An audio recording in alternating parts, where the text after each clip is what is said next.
I'd like to talk to you about a specific asset class, solar. Solar energy is a beautiful asset class. It's ethical.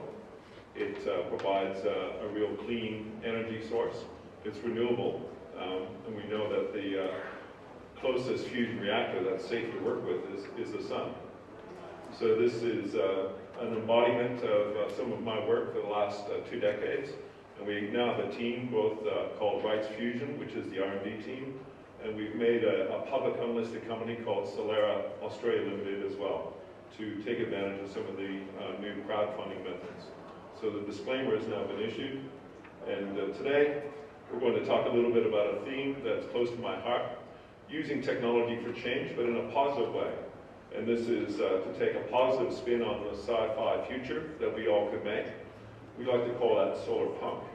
And this is the kind of attitude that we'd like to bring to the industry to allow communities to embrace solar, to provide a real platform for engagement of their particular ecosystems, to get rid of the expensive energy and the non-sustainable sources that they're having to use, especially in remote communities that are still stuck on diesel generators, and to provide a real attitude to bootstrap this asset class into a new set of decades that will see, I think, a real awakening of this sort of energy and energy provenance system. So what is SOLARA? SOLARA is a collection of technologies. It's really learning from my defense crypto days. This is a SIM card on top of a solar panel with a sensor to measure the energy. And just to get you around the sort of cognitive concept of what we're trying to do, we take a heartbeat of energy off every solar panel in the solar array. Every minute, this little heartbeat, a little EKG, provides a little mathematical proof, and we bind that into a blockchain. Those have become witness proofs that the photons hit that panel. And this cannot be copied very easily. When it's done at scale, it cannot be gamed or counterfeited. So this becomes a way to effectively mine the sun. Bitcoin mining is a trustless protocol. No government can really stop it, but it burns a lot of electrons for that trustlessness. And we're trying to turn that whole model upside down so we get to use the electrons as well as provide this mathematical proof. So one mock-up of this particular panel is shown here. This is a little IoT sensor with an eSIM on it. This provides the sensor proof on that particular solar panel. It provides a sort of mechanism to bootstrap this economy from the bottom up. We provide the mechanisms to provide little pop-up utilities of solar communities, solar farms, and in fact, prosumers.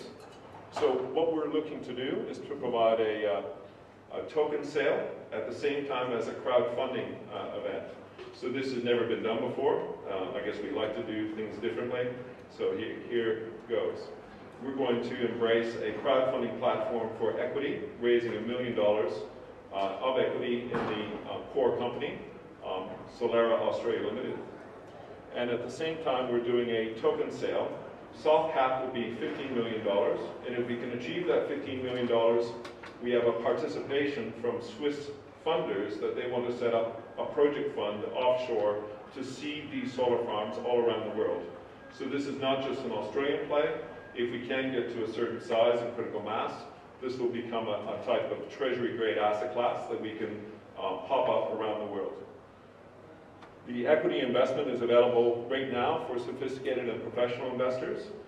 In a few weeks, we'll be announcing our crowdfunding platform. And if you look at what happened with DC Power, with on-market, I can give you a hint that that's really what we're looking to do, to provide a type of consumer-owned solar energy company. But we're not just making energy, we're providing a new synthetic for tokenization of this asset class. We're also inviting participation in private token sales as well. And so this is a way where you commit your crypto or your fiat for a token as an asset rather than equity as your investment. And so this token is a utility token. We've briefed and had numerous discussions with the regulator, and this starts off being a utility token that gives access to this infrastructure. The utility token called SOL provides the mechanism to turn on hardware, like a set-top box on your mobile phone or on your TV broadband. Just as a reminder, why the SOL token? It establishes a distributed root of trust. Every solar panel meters itself. It enables the solar project owners and financiers to have a new scaffolding for creative finance. So you can crowdfund a solar farm or crowdfund a solar community. We create a rich data set off the solar panel. Again, that heartbeat provides a real fidelity of data that can be used for forecasting energy futures. What is the confidence interval that that solar farm will produce electrons 2 weeks from now? Well, we'll be able to have the data set and the hardness of that data set to enter into those futures contracts. And then finally, our next horizon is to plan for a way where we have this asset class, an energy generative blockchain all around the world, providing a consensus fabric powered by the sun. SOLARA enables this new generation via solar panels. The chips will also go into inverters and batteries and downstream from the electron use. And with this sensor technology deployed with a little bit more scale than just the solar panels, we'll be able to mint environmental credits.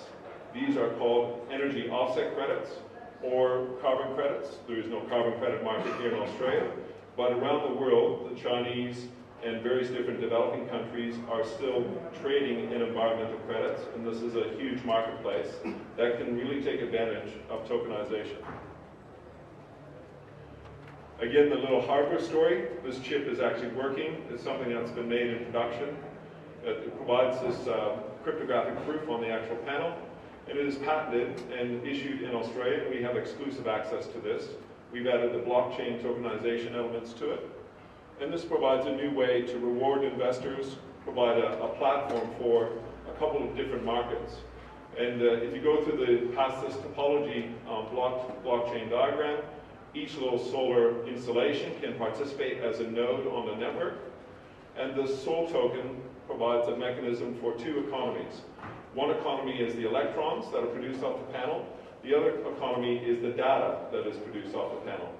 Those two different markets have to be managed together and bootstrapped together. The electrons have to be settled locally. We're not trying to export electrons to Japan, not quite yet. But the data and its synthetics and the analytics can provide market signals, trading signals all around the world. So again, the SOL tokens are the starting case for providing the provenance of these renewable assets, asserting the state and history and the active production of these assets, and then providing a rich data set to allow these systems to be tokenized and then put into environmental synthetics and energy asset classes. Just like Bob said the other day, whole industries are going to be refactored to be tokenized. You'll have a Bloomberg terminal. Instead of coming up with a stock code or a commodity code, there'll be a token code. And that token, if you dive down deeper, you're going to need to know the provenance of that asset class. Is it there in reality? And what is the generation and utility of that particular asset? Finally, we allow asset owners to inspect and elegantly manage their infrastructure through what would be called diagnostics on a big solar farm. We'll be able to run a drone and determine if a panel is faulty or not faulty. So the circular ecosystem, green energy on the left side uses SOL tokens to activate the infrastructure, and on the right side we use SOL tokens to bid into the data market. The data stays at the edge of the consumer's platform or at the farm, and people that want to have access to that data, again, just like Bob said, we're reversing the arrow. The data still belongs to the customer. If you want to bid on that data, you have to put the SOL token at stake. And this stops people from doing fake bids. The data model can be quite intensive, but we're starting with the panel. We're moving and migrating to the inverter and the battery. And as the system gets more commoditized and put into silicon, this will move downstream to smart plugs. We have a range of blockchain implementation partners that are global. And that global platform is called the Energy Web Foundation, and a strategic staircase to help build out this industry and engagement of the industry, including exposure to the national electricity market. Our token sale is raising 1 billion tokens. 600 million of them will be sold for the actual crowdfund of tokens. And the actual market landscape, no one else is doing what we are doing. SOLARA is unique and provided a distributed root of trust and the competency to deliver that. The current structure of the company is a SOLARA Limited in Hong Kong will manage the token sale. RightsFusion, the R&D company, will be taken over eventually by the public unlisted company, and that company is called SOLARA Australia Limited. And at an option, we have participation in Switzerland for other partners, wholesale finance, to fund this to $50 million as our hard cap. Again, the equity offer is for $1 million participation, and Andrew Ball is here to take your query on that, and anything to do with the tokens or the token technology, come and talk to me at our booth. Thank you.